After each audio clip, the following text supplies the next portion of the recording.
అమరావతిలో అరుదైన దృశ్యం ఆవిష్కృతమైంది. కూటమి ప్రభుత్వం రెండో ఏడాది మత్స్యకారుల సేవలో నిధులు విడుదల చేయడంపై ఆనందం వ్యక్తం చేసిన మత్స్యకారులు కృష్ణమూడిలో 100కు పైగా బోట్లతో సీఎం నివాసానికి చేరుకుని కృతజ్ఞతలు తెలిపారు. వెంకటపాలెం, తుమ్మలపాలెం, సీతానగరం, కుమ్మరపాలెం ప్రాంతాలకు చెందిన గంగపుత్రులను మంత్రి నారా లోకేష్ స్వయంగా ఇంటికి ఆహ్వానించి ఆత్మీయంగా పలకరించారు.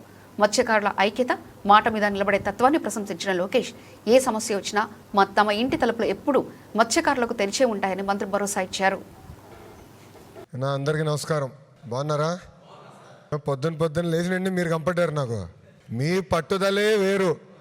ఎందుకంటే యువగలం పాదయాత్రలో నేను జోలదండే గ్రామం ఉంది, కావలి నియోజకవర్గం, ముఖ్యమంత్రి గారు అక్కడికి వెళ్తున్నారు. మీ పట్టుదల ఏంటో అక్కడ తెలుసుకున్నా. ఊరంతా ఒక మాట మీద నిలబడి లోకేష్ వస్తున్నాడు పాదయాత్రకి, రోడ్ అంతా శుభ్రం చేసి ముగ్గులేసి ఎవరు మళ్ళీ రోడ్డు మీద నడవకూడదని చెప్పారు. లోకేష్ ముందర నడిచిన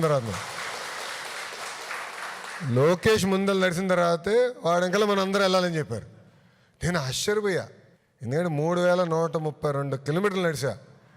కానీ ఆ రోజు వాళ్ళు చూపించిన ప్రేమ, అభిమానం నేను ఎన్నడూ మర్చిపోలేను.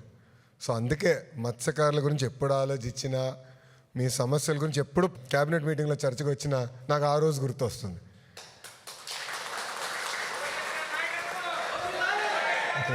అన్నా, కానీ ఒక్క విషయం, మీ పట్టుదల అందరూ అనుకుంటే, ఒక మాట అనుకుంటే నిలబడతారే, అది మీ దగ్గర నుంచి మేము నేర్చుకోవాల్సిన అవసరం చాలా చాలా ఉంది.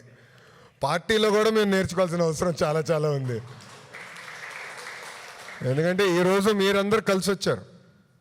నేను ఎక్కడ ఫోన్ చేసి ఎవడు రమ్మని చెప్పలా. కానీ మిమ్మల్ని అందరూ చూసిన తర్వాత ఇంత దూరం వచ్చారు, ఎండల్లో ఈ వేడిలో ఉన్నారు, కొంచెం కలుద్దాం, కప్ కాఫీ టీ తాగిన తర్వాత వెళ్దాం అనే ఆలోచన నాకు అప్పుడు వచ్చింది. మీ అందరు తెలుసు, మత్స్యకారుల సేవలో కార్యక్రమం పోయిన సంవత్సరం చేసాం, ఈ సంవత్సరం చేస్తాం, రాబోయే సంవత్సరాలు కూడా చేస్తాం. దాంతో భాగంగా కూడా ఏంటంటే మన ప్రభుత్వ అధికారంలోకి వచ్చిన తర్వాత మన కొల్లన్నట్టుగా క్యాబినెట్లో ఉన్నారు. అన్నగారి నాయకత్వంలో అనేక కార్యక్రమాలు చేసుకుంటూ వస్తున్నాం. గత ప్రభుత్వం చేసిన తప్పులు కూడా సరిదిద్దుకుంటూ వస్తున్నాం. ప్రధానంగా ఏంటంటే పిల్లల్ని బాగా చదివిస్తున్నారు, పిల్లలకి మంచి ఉద్యోగాలు, ఉపాధి కల్పించాలి, ఆ లక్ష్యంతోనే మేము పనిచేస్తున్నాం. దేశం అంతా తిరుగుతున్నాం, పెట్టుబడులు తీసుకొస్తున్నాం. కారణం ఒకటే, మన పిల్లలకి ఉద్యోగాలు కల్పించడం. ఎందుకంటే మీరు కష్టపడ్డారు, చెమటోర్చి రూపాయి జమ చేసి పిల్లల్ని బాగా పెంచి బాగా చదివిస్తున్నారు.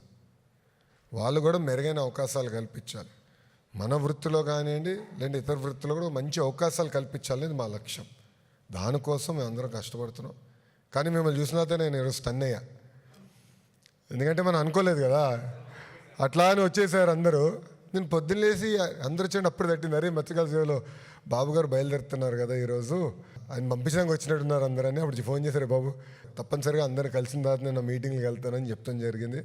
చాలా సంతోషం. ఎప్పుడు పౌరుషం ఉండాలి, ఎవడు ఆపరు. ఇది మనీళ్ళే, నేను మళ్ళీ చెప్తున్నా, ఇది మనీళ్ళే. మన సమస్యలు మనమే పరిష్కరించుకోవాలి. ఏమున్నా కొల్లన్న ఉన్నాడేట్టుగా కొంచెం స్పీడ్ పెంచమంటా ఉంటాను అప్పుడప్పుడు అన్నని. ఏ సమస్య ఉన్నా అన్నతో మనం ఆడుకుందాం, మనం పరిష్కరించుకుందాం. ఇది మన ప్రభుత్వం, అది మనందరం గుర్తుపెట్టుకోవాలి. సో మా ఇంటి తలుపులు ఎప్పుడు మీకోసం తెరుచుంటాయి. ఏమున్నా రాండి, హాయిగా కూర్చుందాం.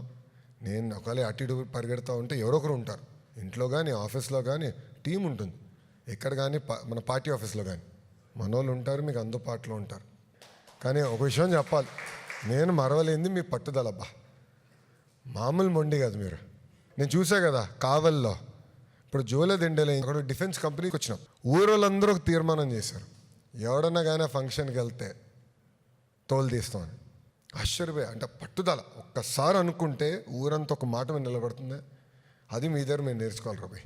కంపెనీ కూడా ఈ సంవత్సరం ఆఖరి లోపల పనులు పూర్తి చేస్తారు.